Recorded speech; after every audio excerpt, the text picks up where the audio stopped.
जय भारत. मस्त थंडी पडलेली आहे आणि थंडी म्हटली म्हणजे शेकोटी आपल्याला आठवणार आणि त्या शेकोटीवरील गप्पा. भल्या मोठ्या बंगल्यामध्ये कुठेतरी कोपऱ्यात एक शेकोटी जळत आहेत आणि शेकोटीवरून खूप साऱ्या ठिणग्या मधोमध अंथरलेल्या त्या गालिच्यावर पडतायत. सुरुवातीला गालिच्यावर कुठलाच परिणाम होत नाहीत, परंतु अनेक वर्ष गेल्यानंतर त्या कार्पेटच्या त्या गालिच्याची पूर्णतः चाळणी झालेली असते आणि त्या आता कार्पेटवर जर एक भला मोठा काच जर अंथरला आपण तर गालिच्यावरती कुठलाच परिणाम होणार नाही.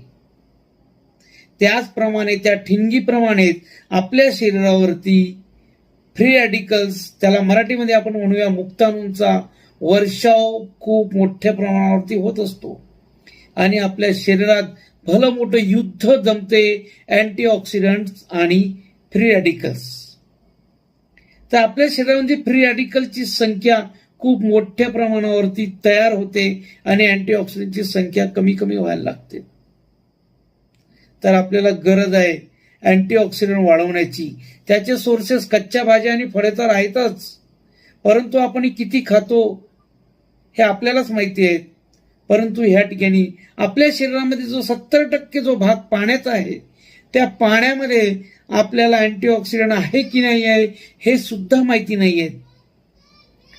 तर तुम्ही आपल्या शरीराचं संरक्षण करून घेण्यासाठी पाण्यामध्ये अँटीऑक्सिडंट आहे की नाही हे जाणून घेण्यासाठी तुम्ही संपर्क करू शकतात. H for health, H for Hemant. Thank you.